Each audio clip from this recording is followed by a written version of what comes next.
This chapter is all about creating a contact form. So in many use cases, many industries, you want to have a place where people can contact you to send you information, either feedback, inquiries, anything like that. So in this clip specifically, I'm going to show you how to use the user input to create one part of many in creating an effective contact form. So let's use the contact block that I've already created in this bot. Let's create a new group, again, just for organization's sake. And let's drag this down to the contact group. Great. So now that we're here, again, we know this is accessible from the welcome message, the first thing that people will see when they access the bot. So let's create a user input plugin. So this works as such. What happens is people will see this message. Again, this is the message to the user. And then that message, that input that they put into the bot, the message they send, gets saved as a certain attribute. And then eventually we can export those attributes either via email, through a mailing service like MailChimp, or to Google Sheets, which is an online spreadsheet system.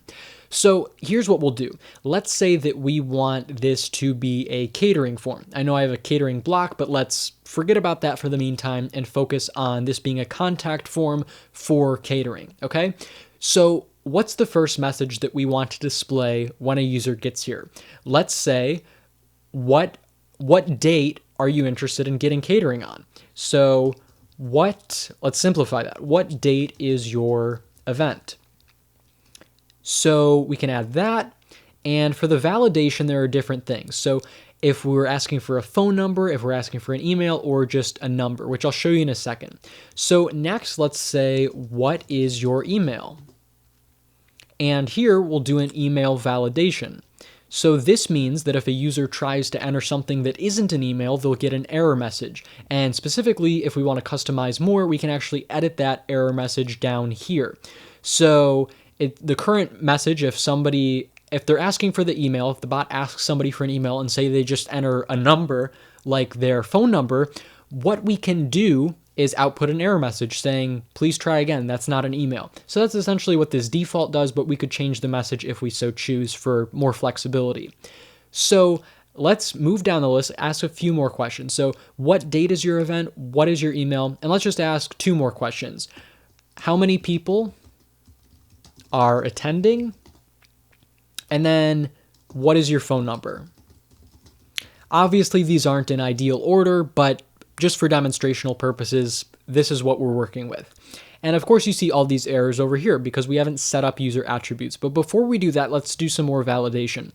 So how many people are attending? Let's do a number validation, though keep in mind people can enter a text version. So they could type out the number 10 instead of entering the numbers 1, 0. So let's, for the time being, just to be safe, say none, because people can still have a valid input even if they don't enter the number itself. For an email, though, that's not the case. And for phone number, let's enter that. And don't worry, this works if they enter dashes, if they enter parentheses, all that. As long as they enter the 10 numbers that comprise a phone number, then they're good to go. So what's next? Let's assign attributes where this data will be stored for each user. So for the date, let's make it super simple. Let's just type in date. For email, let's type in email. And by the way, this seems simple, just assigning these basic attributes, but say you have a bot with multiple contact forms for different types of things, it's important to specify. So if you have a contact form for catering and one for feedback, I would suggest doing something like feedback _ date for one form, and then for the other one, you could use catering _ date, just to differentiate those for easy management later on. But for the time being, since this is a simple form, we're just going to go with the words themselves. For next, let's do attendees. And last, we'll just do phone. Perfect. So all of this checks out. Great. We have our user input all set up and ready to go for the next step.